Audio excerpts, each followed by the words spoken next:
오늘 우리에게 주시는 하나님의 말씀은 신약 마태복음 25장 14절에서 30절입니다. 마태복음 25장 14절로 30절 저와 여러분들이 한 절씩 교독하시고 30절 말씀 함께 읽겠습니다. 또 어떤 사람이 타국에 갈 때 그 종들을 불러 자기 소유를 맡김과 같으니 각각 그 재물대로 금 5달란트를 한 사람에게는 2달란트를 한 사람에게는 1달란트를 주고 떠났더니 5달란트 받은 자는 바로 가서 그것으로 장사하여 또 5달란트를 남기고 2달란트 받은 자도 같이 하여 또 2달란트를 남겼으되 1달란트 받은 자는 가서 땅을 파고 그 주인의 돈을 감추어 두었더니 오랜 후에 그 종들의 주인이 돌아와 그들과 결산하였으되 5달란트 받았던 자는 5달란트를 더 가지고 와서 이르되 주인이여 내게 5달란트를 주셨는데 보소서 내가 또 5달란트를 남겼나이다. 그 주인이 이르되 잘하였도다 착하고 충성된 종아 네가 마음에 충성하였으되 내가 많은 것을 내게 맡기리니 내 주인의 즐거움에 참여할지어다. 2달란트 받았던 자도 와서 이르되 주인이여 내게 2달란트를 주셨는데 보소서 내가 또 2달란트를 남겼나이다. 그 주인이 이르되 잘하였도다 착하고 충성된 종아 네가 적은 일에 충성하였으되 내가 많은 것을 내게 맡기리니 내 주인의 즐거움에 참여할지어다. 1달란트 받았던 자는 와서 이르되 주인이여 당신은 굳은 사람이라 심지 않은 데서 거두고 해치지 않은 데서 모으는 줄을 내가 알았으므로 두려워하여 나가서 당신의 달란트를 땅에 감추어 두었나이다. 보소서 당신의 것을 가지셨나이다. 그 주인이 대답하여 이르되 악하고 게으른 종아 나는 심지 않은 데서 거두고 해치지 않은 데서 모으는 줄로 네가 알았느냐. 그러면 내가 마땅히 내 돈을 주인에게 맡겼다가 내가 돌아와서 내 원금을 그에게서 그 1달란트를 빼앗아 10달란트 가진 자에게 주라. 무릇 있는 자는 받아 풍족하게 두고 없는 자는 그 있는 것까지. 함께 읽겠습니다. 이 무익한 종을 바깥 어두운 데로 내쫓으라. 거기서 슬피 울며 이를 갈리라 하니라. 아멘. 어떤 사람이요 자동차 정비소에 맡긴 차를 찾으러 갔습니다. 가니까 정비사가 이렇게 말합니다. 당신의 차 상태는 정말 좋습니다. 어떻게 차를 이렇게 잘 관리하셨습니까? 차 관리에 관한 한 당신은 자동차 박사입니다. 정비사로부터 그 이야기를 들으니까 너무 기분이 좋아요. 그래서 흐뭇한 미소를 띠고 그 차를 운전해서 집으로 갔습니다. 그런데 그날 오후 하마터면 큰 사고가 날 뻔했어요. 확인해 보니까 브레이크 용액이 바닥인 거예요. 그래서 이 사람이요 그 정비소에 가서 다시 따집니다. 왜 제대로 말해주지 않았습니까? 정비사가 이렇게 말합니다. 당신의 기분을 상하게 하고 싶지 않았습니다. 게다가 솔직히 당신이 나에게 화를 낼까봐 염려가 되기도 했고요. 여기는 당신이 사랑과 수용을 느낄 수 있는 안전한 곳입니다. 이 말을 하니까 얼마나 황당해요. 그래서 차 주인이요 경노하면서 이렇게 이야기했습니다. 그런 입에 발린 이야기로 내 자존심이나 세워달라고 나는 여기에 온 게 아닙니다. 내 차에 관한 한 나는 진실을 원합니다. 일주일 후에 이 사람이요 병원에 건강검진을 하러 갔습니다. 의사가 이렇게 이야기합니다. 당신의 건강은 완벽합니다. 어디 흠잡을 데가 없어요. 건강관리의 표본입니다. 당신의 몸 상태는 지금 올림픽을 뛰어도 될 정도입니다. 축하드립니다. 여러분 의사로부터 이런 이야기를 들으면 얼마나 기분이 좋아요. 이 사람 룰루랄라 하면서 집으로 돌아갔는데 그날 오후 계단을 올라가다가 심장에 엄청 큰 통증을 느꼈어요. 응급실에 실려가 보니까 심장 동맥이 꽉 막혀 있는 거예요. 하마터면 이 사람은 그날 생을 달리할 뻔했어요. 응급실에서 응급처치를 하고 이 사람은 불이 나게 그 병원으로 다시 돌아갔습니다. 의사에게 따집니다. 왜 제대로 이야기해 주지 않았습니까? 의사가 이렇게 대답합니다. 당신의 몸이 최악의 상태라는 것은 저도 잘 알고 있습니다. 하지만 사람들에게 그런 말을 해주면 기분 나빠합니다. 우리 병원 영업에 지장이 상당합니다. 사람들이 오지 않거든요. 여기는 당신이 사랑과 수용을 느낄 수 있는 안전한 곳입니다. 이 사람이요, 경노하면서 이야기합니다. 무슨 소리를 합니까? 나는 내 몸에 관한 진실을 원합니다. 여러분, 누구라도 이런 경험을 하면 얼마나 황당하고 어이가 없겠습니까? 저도 여러분도 그 누구도 이런 경험을 원하는 분이 없을 거예요.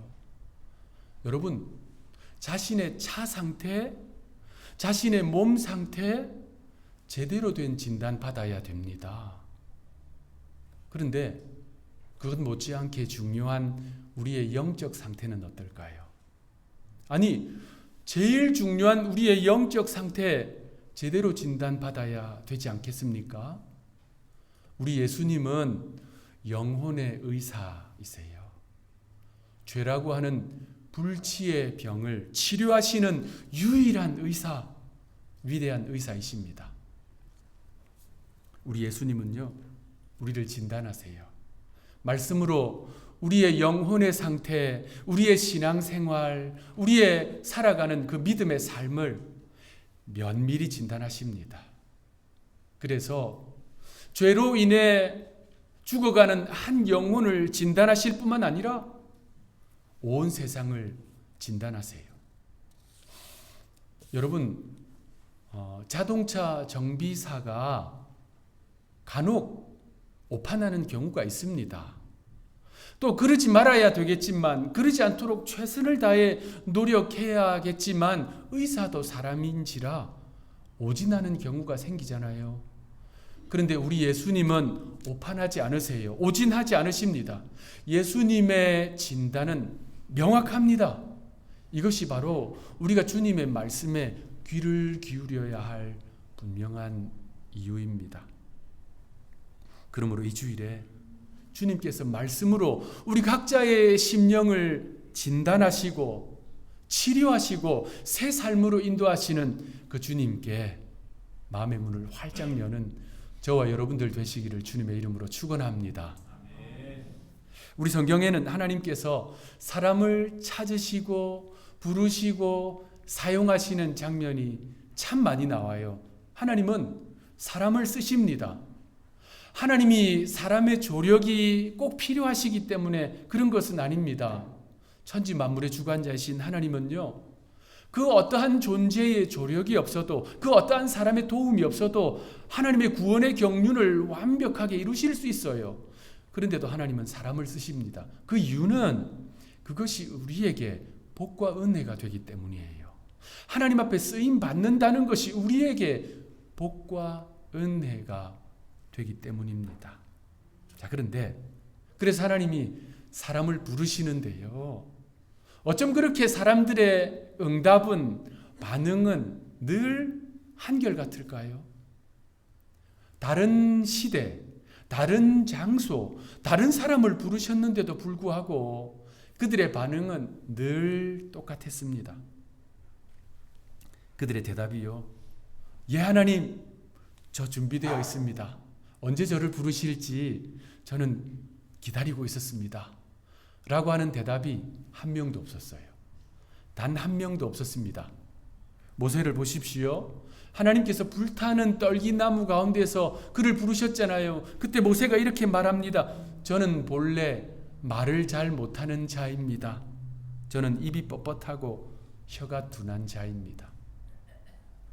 예레미야는 어떨까요? 마찬가지입니다. 하나님께서 그를 선지자로 부르셨어요. 그때 예레미야가 이렇게 대답합니다. 슬프도소이다 주 여호와여 보소서, 저는 아이라 말을 잘 못합니다. 이사야는요, 마찬가지예요. 화로다. 나는 입술이 부정한 사람이로다. 말 잘 못한다는 겁니다. 이 부정한 입술로 할 말이 없다는 거예요. 신약시대에 와서 베드로는 어떻습니까? 주여, 저는 죄인입니다. 저를 떠나십시오. 너무 말주변이 없다. 너무 늙었다. 너무 어리다. 너무 약하다. 너무 돈이 없다. 나에게는 세상에서 해야 할 일이 너무 많다. 그래서 네, 주님, 저 준비되었어요 라고 대답하는 사람이 한 명도 없었다는 거예요. 자, 이것은 제가 목회 사역을 하면서 똑같이 느끼는 바이기도 합니다. 교회 안에서 어떤 일을 부탁하고 맡길 때 주로 이러한 반응들을 하세요.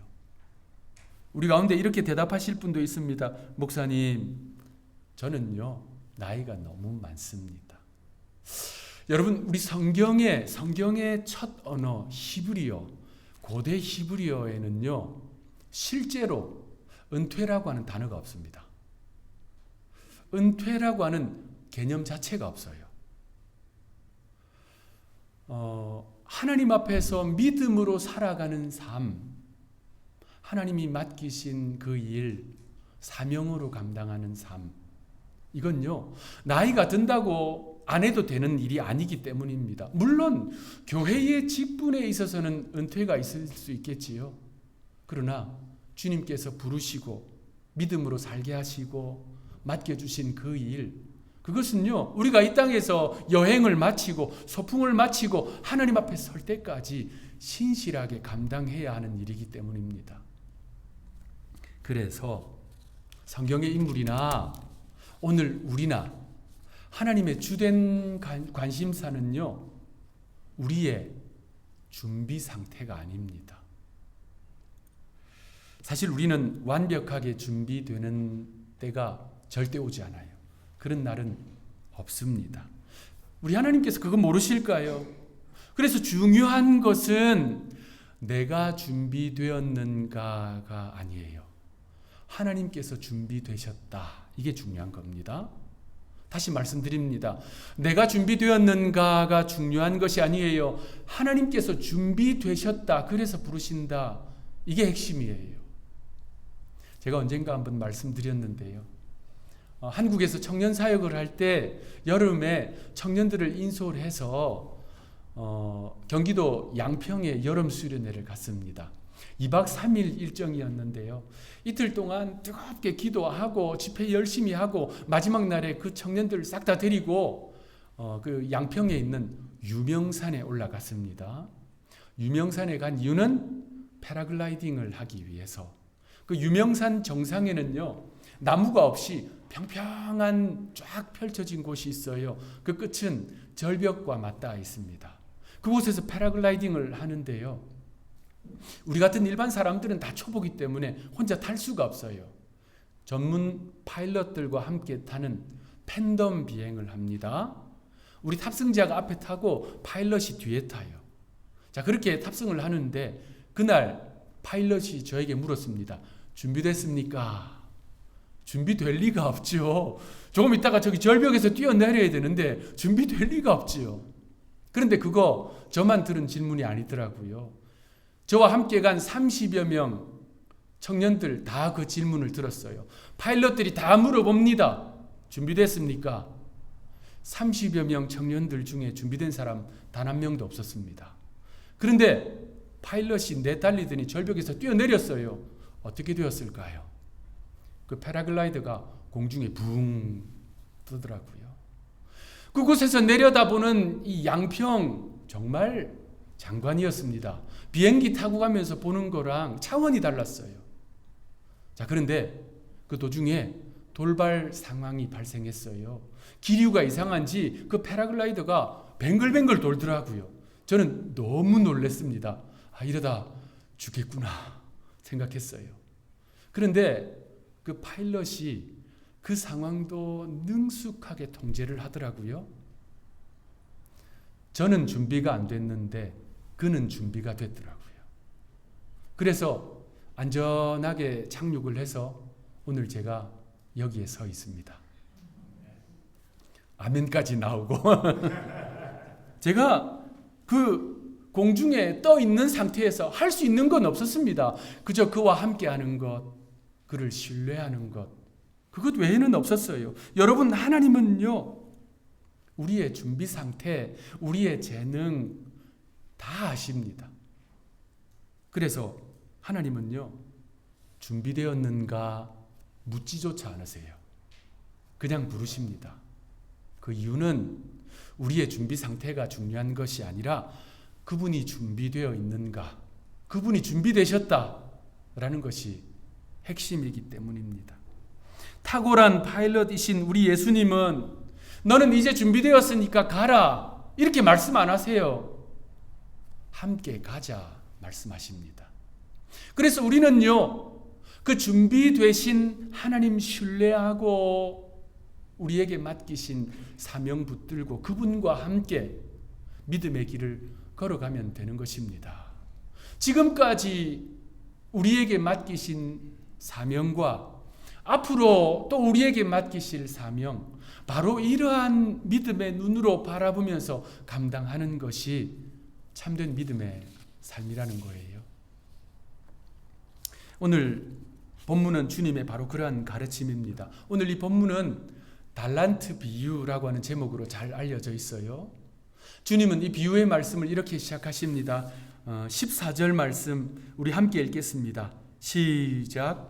또 어떤 사람이 타국에 갈 때 자기 소유를 맡김과 같으니, 자, 고대 근동 지역에서는 귀족이나 또는 거부, 재산가가 자신의 소유의 일부를 하인에게, 종에게, 또 소작인에게 맡기는 경우가 있었습니다. 그러면 그 재산을 받은 사람은 그것을 미천으로 해서, 자본으로 해서 열심히 일을 해요. 그러면 수익이 생기겠지요. 그러면 그 원금과 수익을 주인에게 돌립니다. 그러면 주인은 그 일부를 그 사람에게 하사하는, 이것이 예수님 시대에도 있었던 문화예요. 그러니까 주님의 이 비유의 말씀은 그러한 이 사회적 배경을 두고 하신 말씀이다 라고 이해하시면 되겠습니다. 본문의 말씀을 보면요, 한 부자가 타국으로 떠나기 전에 종들을 불렀습니다. 그리고 그들에게 각각 자신의 소유를 맡겼어요. 그런데 이 주인은요, 아무렇게나 맡긴 것이 아니에요. 주인에게는 기준이 있었습니다. 그 기준이 15절에 나옵니다. 각각 그 재능대로 한 사람에게는 금 5달란트를, 한 사람에게는 2달란트를, 한 사람에게는 1달란트를 주고 떠났더니, 주인은 이미 다 알고 있는 거예요. 그들의 준비 상태, 그들의 재능을 다 알고 있는 거예요. 그래서 그 재능대로, 준비 상태대로 맡긴 것입니다. 이 친구는 5달란트 맡길만 하고, 이 친구는 2달란트 맡길만 하고, 이 친구는 1달란트 맡길만 하다. 주인이 그거 다 파악하고 있는 거예요. 그래서 불러서 맡긴 것입니다. 자, 그런데 참고로 1달란트, 달란트는 성경시대의 무게를 재는, 중량에 있어서 제일 큰 단위예요. 이곳 미국에서 중량에 있어서 제일 큰 단위가 뭐예요? 톤이죠, 톤. 성경시대는 달란트입니다. 그런데 이 주로 달란트를 가지고 뭘 측량했느냐? 금과 은이에요. 자, 1달란트가 시대별로 조금 차이가 있었는데요. 구약시대의 1달란트는 약 34kg, 그러니까 75파운드였습니다. 신약시대에는 조금 줄었어요. 20.4kg, 약 45파운드입니다.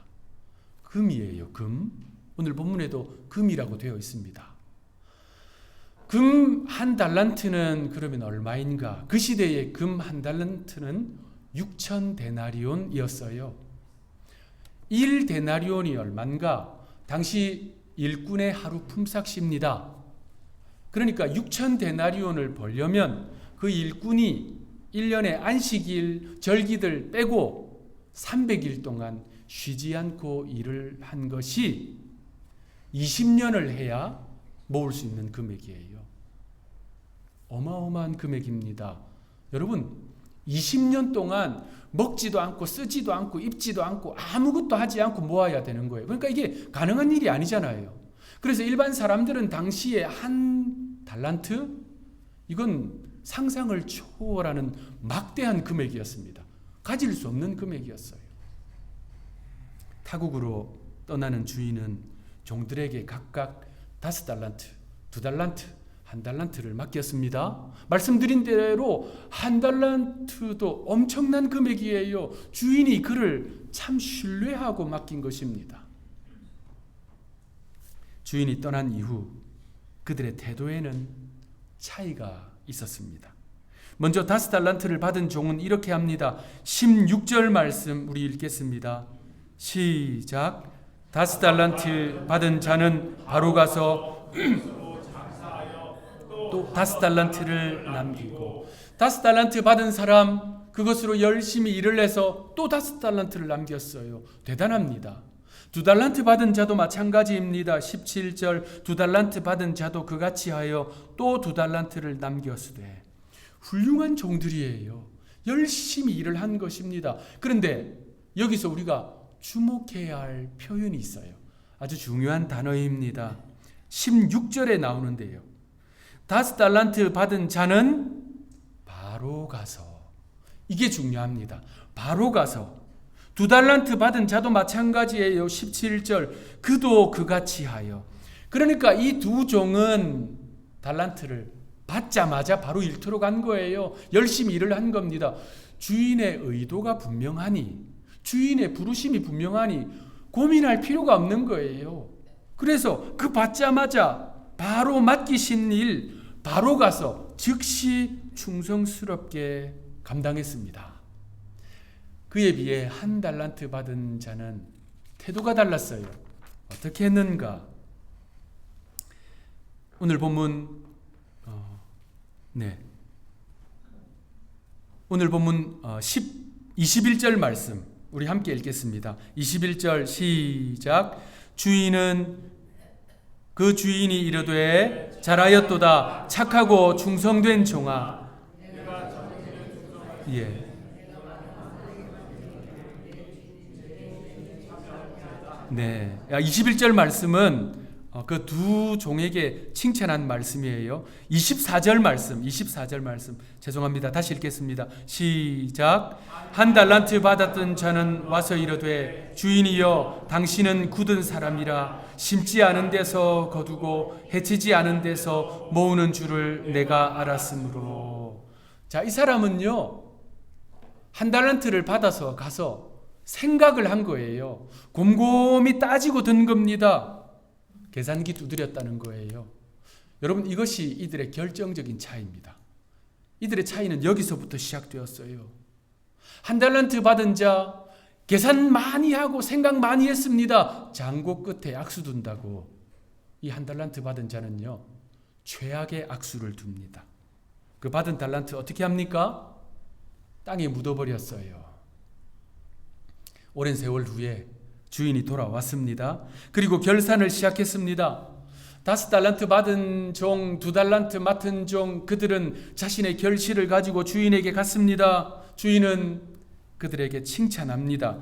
21절 그 주인이 이르되 잘하였도다 착하고 충성된 종아, 네가 적은 일에 충성하였음에 내가 많은 것을 네게 맡기리니 네 주인의 즐거움에 참여할지어다 하고. 자, 이 내용은 5달란트를 남긴 종에게 한 주인의 칭찬이에요. 그런데 주인은요 2달란트를 남긴 종에게도 똑같은 칭찬을 합니다. 우리 한글 성경을 보면 한 글자도 차이가 없어요. 그래서 헬라어 원문을 분석해 보니까 마찬가지예요. 한 글자도 차이가 없습니다. 자, 그러니까 주인에게 있어서 중요한 건 뭐냐 하면 5달란트를 남겼느냐 2달란트를 남겼느냐, 주인에게 있어서 이게 중요한 게 아니에요.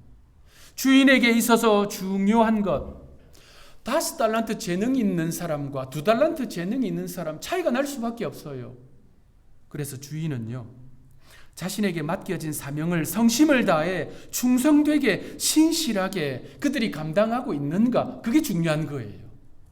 주인에게, 주님께 중요한 것이 바로 그것입니다. 한 달란트 받은 자, 그는 주인에게 앞서 읽었듯이 이렇게 이야기합니다. 24절 25절. 한 달란트 받았던 자는 와서 이르되 주인이여 당신은 굳은 사람이라 심지 않은 데서 거두고 해치지 않은 데서 모으는 줄을 내가 알았으므로 두려워하여 나가서 당신의 달란트를 땅에 감추어 두었나이다. 보소서 당신의 것을 가지셨나이다.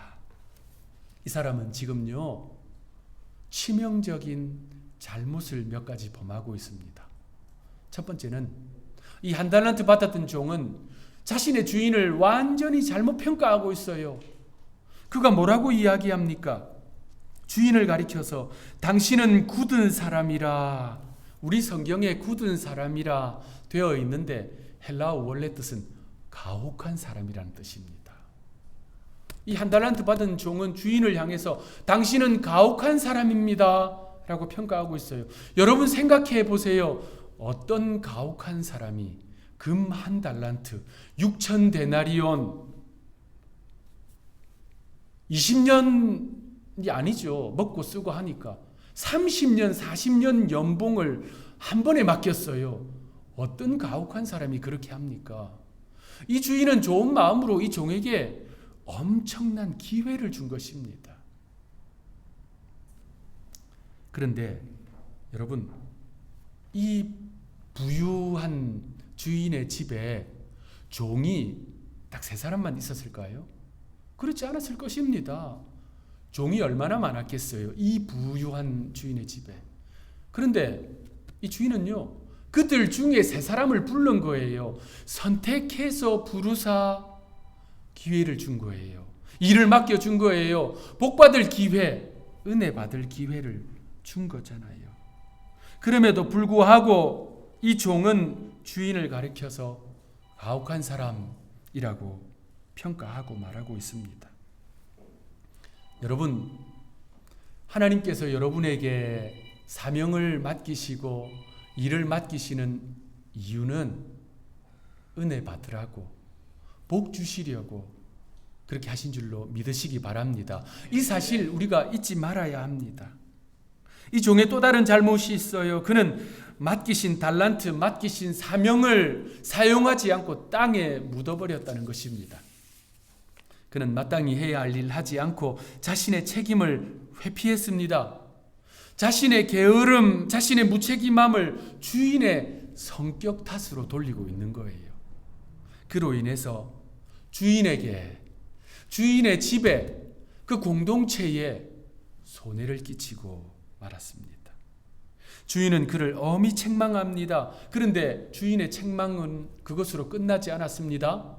30절 말씀 우리 함께 읽겠습니다. 시작. 이 무익한 종을 바깥 어두운 데로 내쫓으라. 거기서 이를 갈리라. 자, 오늘 본문의 주님의 이 말씀은요, 어디에 해당되냐면 우리가 지난 2주간 쭉 살펴본 대로 예수님께서 감람산에 올라가셔서 시작하신 감람산 강화, 종말 강화의 한 부분이에요. 그래서 30절에 이 말씀은 주님이 그저 하신 말씀이 아닙니다. 예수님의 이 말씀은 주님이 재림하시고 종말의 때에 재판관이신 주님께서 하신 마지막 판결문이에요. 그래서 우리는 이 말씀을 결코 가볍게 여겨서는 안 됩니다. 이 말씀을 통해서 우리의 신앙생활, 하나님께서 맡기신 그 일을 어떻게 감당하고 있는지를 면밀히 돌아보아야 한다는 것이에요. 여러분, 주님은 말씀을 통해 우리를 진단하십니다. 우리를 살피게 하세요. 그렇다면 오늘 이 말씀 앞에서 우리는 하나님 앞에서 어떠한 종입니까? 예수님은 본문을 통해서 두 부류의 종을 말씀하십니다. 착하고 충성된 종, 악하고 게으른 종. 여러분은 하나님 앞에서 주의 몸된 교회에서 어느 부류에 속하십니까? 우리가 지금 현재 어떤 부류인지는 각각 다를 수가 있지만 어떤 부류가 되어야 하는지는 명확합니다. 착하고 충성된 종. 주님은 그들에게 이렇게 말씀하십니다. 23절 그 주인이 이르되 잘하였도다 착하고 충성된 종아 네가 적은 일에 충성하였음에 내가 많은 것을 네게 맡기리니 네 주인의 즐거움에 참여할지어다 하고 네가 적은 일에 충성하였음에 여러분 앞서 설명드린 대로 5달란트, 2달란트 결코 적은 게 아니에요. 어마어마한 것입니다. 일반인들은 평생 만지지도 못하는 큰 금액이에요. 그런데 주인은 그거 적은 거래요. 얼마 안 되는 거래요. 그리고 주실 것이 얼마나 많은지 내가 너에게 많은 것을 맡기겠다 말씀하십니다. 그리고 무엇보다도 주인의 즐거움에 참여하라 초대해 주십니다. 그러므로 사랑하는 한우리 성도 여러분, 말씀을 통해 우리의 신앙생활을 진단하시는 주님께 귀 기울이시기 바랍니다. 우리 모두 하나님 앞에서 착하고 충성된 종 됩시다. 그래서 우리 가운데 단 한 명도 빠짐없이 주님이 허락하시는 잔치 자리, 기쁨의 자리에 초대함 받게 되기를 구주 예수님의 이름으로 축원합니다. 기도하겠습니다. 하나님, 저희로 하여금 착하고 충성된 종 되게 하옵소서. 오늘 그 결단하게 하옵소서. 우리에게 맡기신 달란트, 사명과 직분 결코 가벼이 여기지 않게 하옵소서. 준비되신 하나님께서 부족한 우리에게 그거 맡겨주시는 이유는 복 주시려고, 은혜 주시려고, 우리의 기도에 응답 주시려고 맡겨주신 줄로 알고 신실하게 감당하게 하옵소서. 하나님께서 맡기신 일을 일생 충성되게 감당한 믿음의 사람 리빙스턴의 신앙적 다짐, 닳아서 없어질지언정 녹슬어서 없어지지는 말자. 그의 이 결단이 우리의 믿음의 결심이 되게 하옵소서. 구주가 되시는 예수님의 이름으로 간절히 기도하옵나이다. 아멘.